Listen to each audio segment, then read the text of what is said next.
I raised that boy from the time he could walk. I want you to understand that before anything else. Because what comes next? The arrest, the courthouse, the look on my son's face when he stood across from me in that room, none of it makes sense unless you know what came before it. My name is not important. What matters is that I am 67 years old. I live in a house I built with my own hands in eastern Tennessee, and I spent 8 years raising my grandson alone.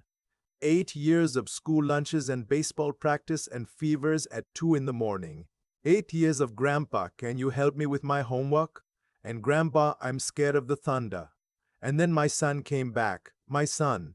I'll call him by what he is because that's what he was to me for a long time, was always the one who needed saving. From the time he was 17, it was one thing after another. A bar fight here, a speeding ticket there, money borrowed that never came back. His mother, God rest her, used to say he had a good heart but bad luck. I used to agree with her. I don't anymore. He met a woman when he was 26. She came for money, or at least her family had it once, and she never stopped acting like they still did. She wore it like a second skin, that sense of entitlement. The kind of woman who sends her food back at a diner. I tried to like her. I really did. For my son's sake, I smiled at every holiday. I laughed at her jokes. I let her reorganize my kitchen when she came to visit because apparently I was storing my pots wrong. They had a son together. My grandson. He came into this world on a Tuesday in March, and I was in the waiting room when they wheeled him out, and I swear to you I have never loved anything that fast in my entire life. For 2 years, things were almost normal.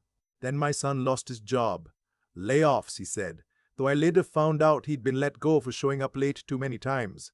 And the woman's patience ran out faster than their savings. By the time my grandson was 18 months old, they were fighting every night. By the time he turned 2, she was gone. Left the state, moved back to her mother's place in Arizona, and filed for divorce before the ink was dry on the moving truck lease. My son fell apart. I don't say that to excuse what happened later.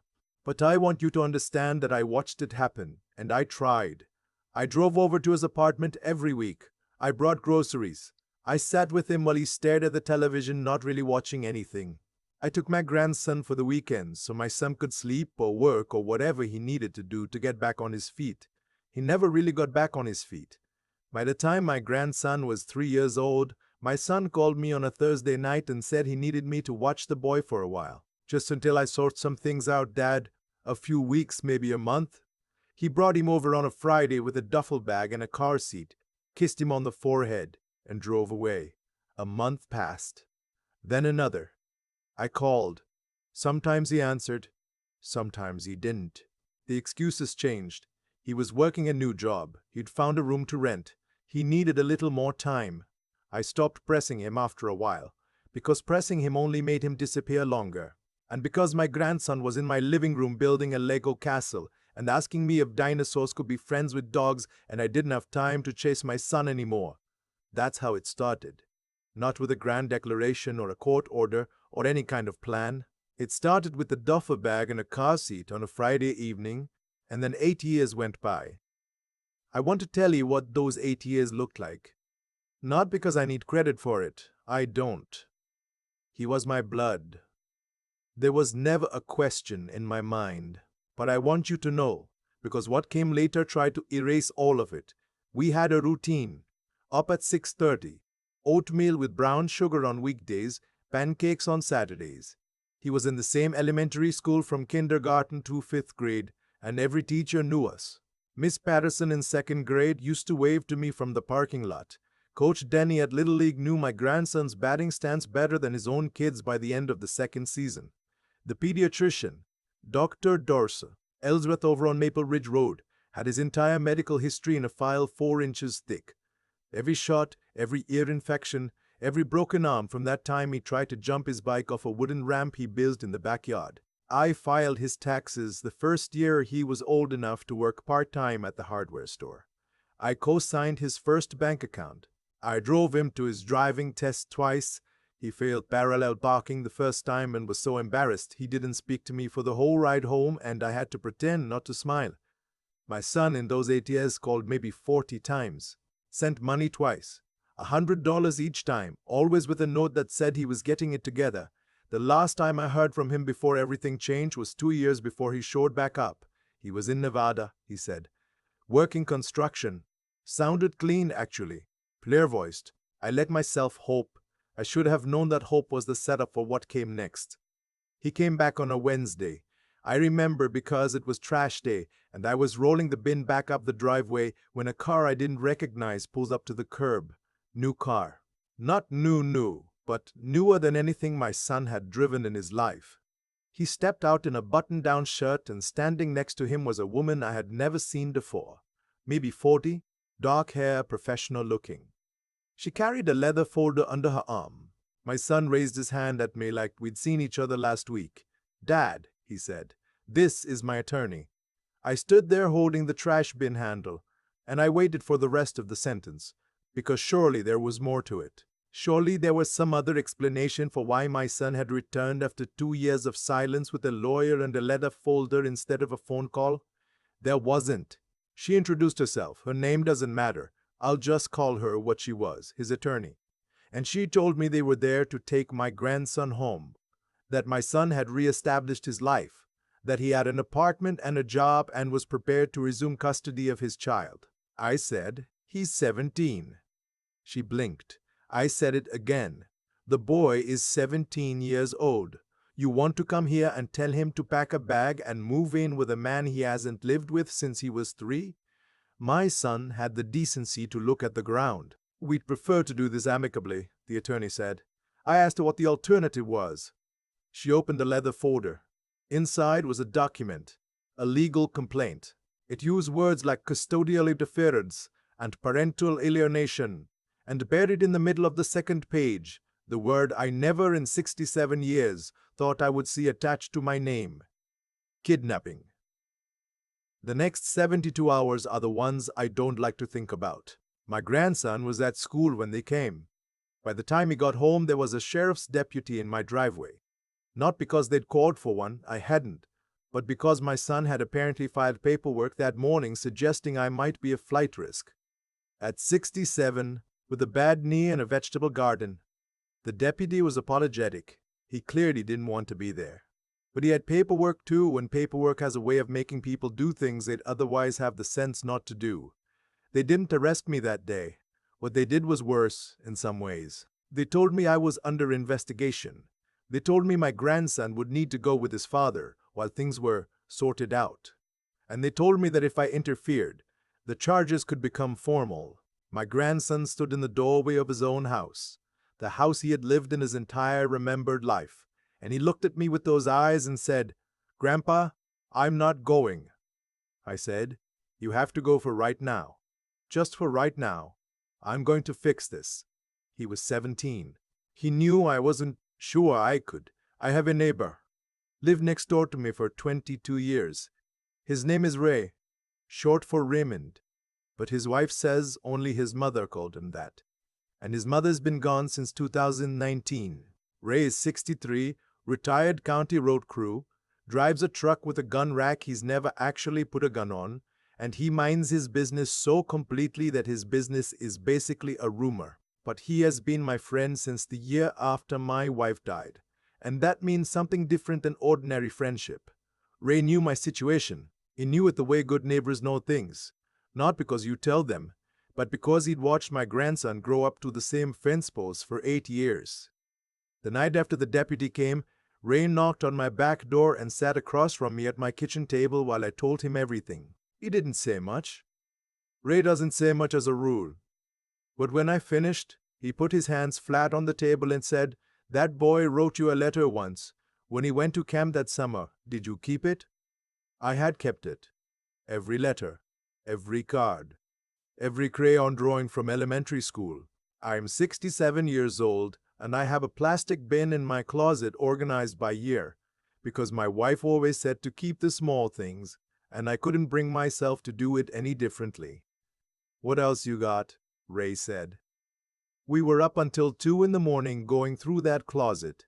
Medical records, 8 years of them, every appointment under my name as legal guardian, because the pediatrician required it after the 3rd year.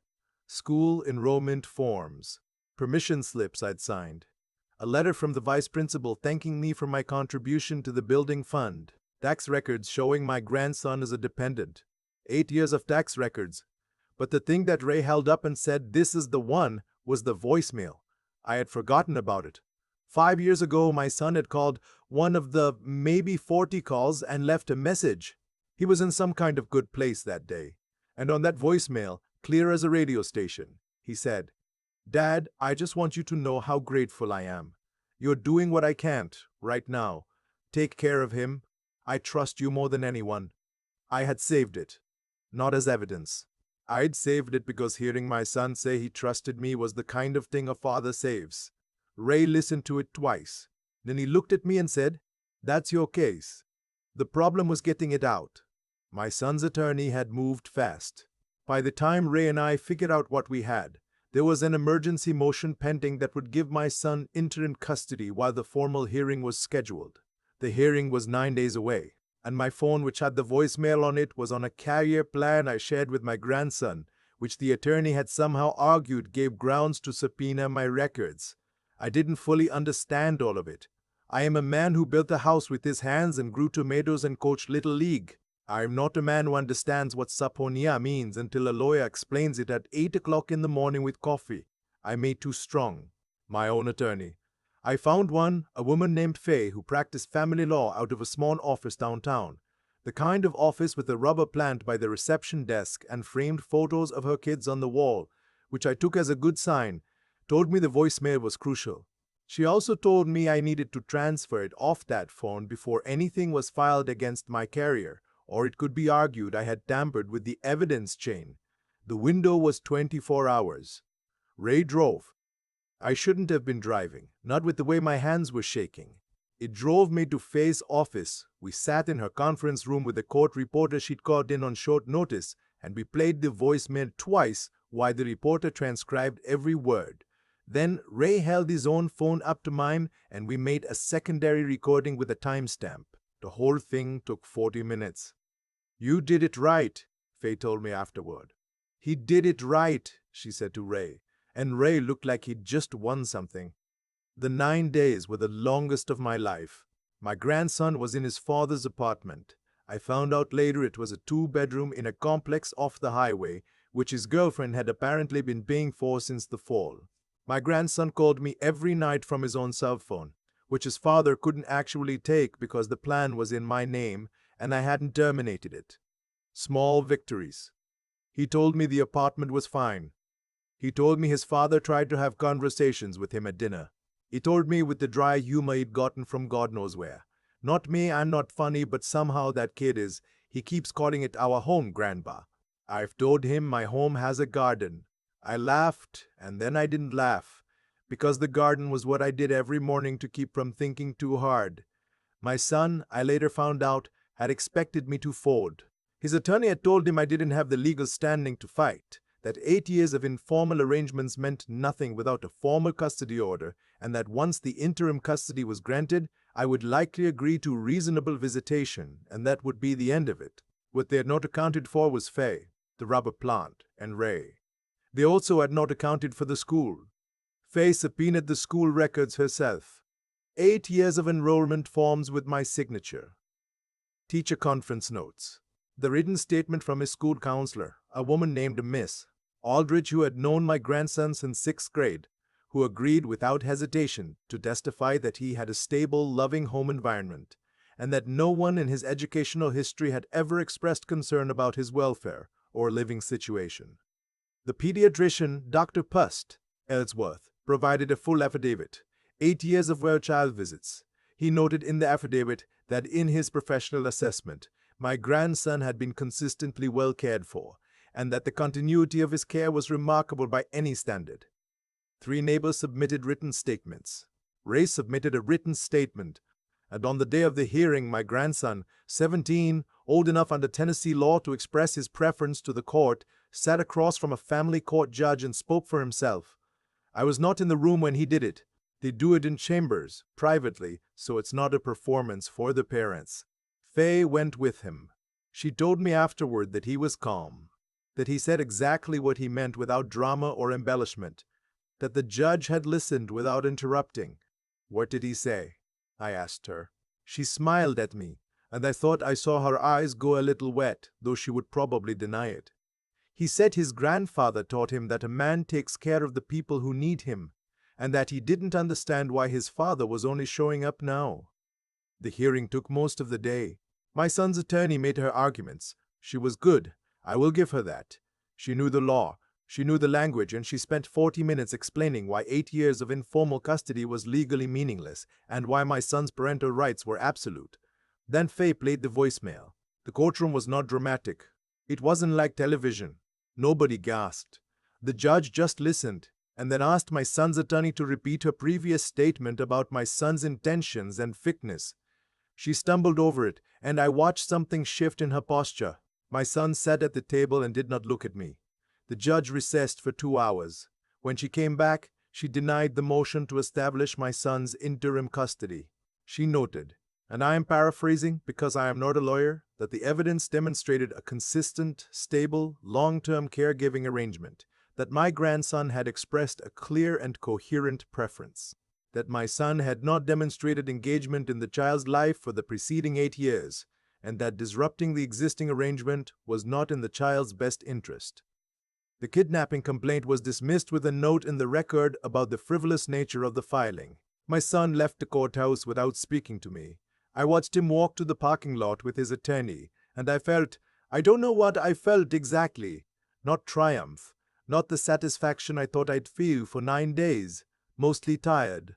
Mostly like a man who had been in a fight he never wanted and had won something he never should have had to fight for. Ray was waiting outside. He had driven me there too, same as everywhere else that month, because he said he had nothing better to do, and I believed him less every time he said it. He didn't say anything when I came out.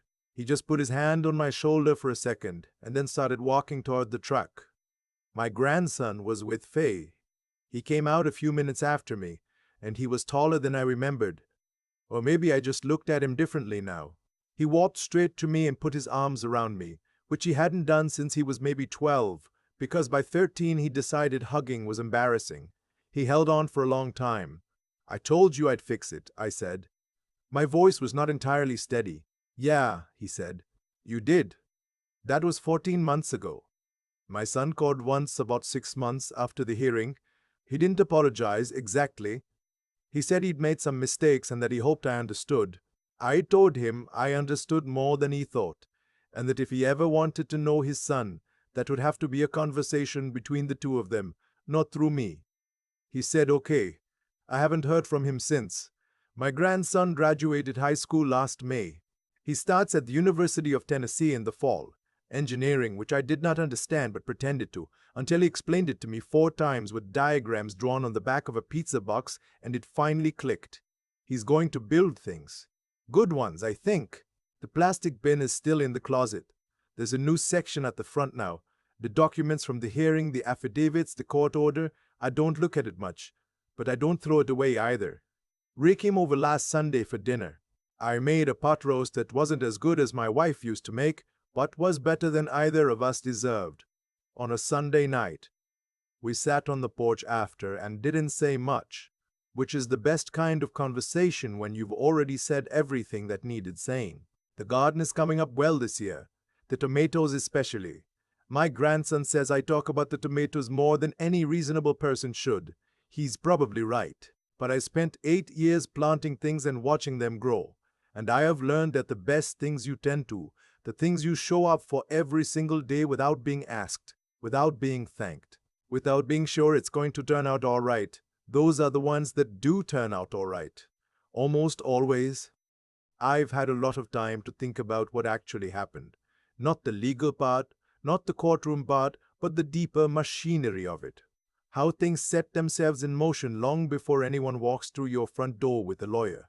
My son didn't become the man who fired that complaint overnight, and I didn't become the man who won that hearing overnight either. Both of those things were built slowly, the way most things that matter are built, one choice at a time over years, when nobody was watching and nobody was keeping score. He chose again and again to be absent, not in one dramatic moment, but in 1,000 small ones. The calls he didn't make, the birthdays he remembered too late to matter, the years he told himself he'd get it together next month. I don't say this with bitterness anymore because I've lived long enough to know that the person those choices hurt most was him. He came back for a boy he didn't know, and somewhere in that courtroom, I think he felt it. The distance between them that he had built himself, one missed year at a time. And I chose again and again to show up. Not because I was heroic, not because I had some grand plan. I showed up because there was a child in my house who needed someone to, and I was the someone who was there. I kept the records not because I anticipated a legal fight, but because my wife taught me that small things matter and I couldn't break that habit. I saved that voicemail not as evidence, but because hearing my son say he trusted me was the kind of thing a father holds on to.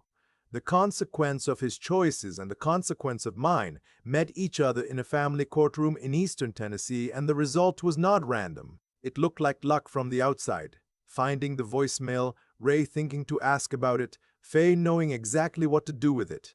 But none of those things would have mattered if there hadn't been 8 years of Tuesday dentist appointments and Little League and 4th grade science projects underneath them. The foundation was real. The voicemail just confirmed what the foundation already proved. That's what I keep coming back to. Not the drama of it, not the victory, but the plainness of what actually protected us. Not a legal strategy, not money. 8 years of ordinary days, done right, stacked on top of each other until they became something that could not be argued away. My grandson is going to build things for a living.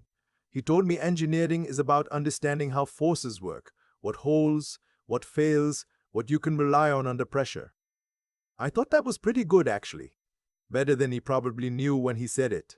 What holds under pressure is what you built when there was no pressure. That's the only version of strength I've ever trusted.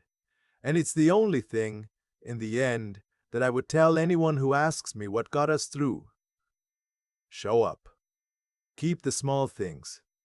Do it again tomorrow. That's all I did. It was enough.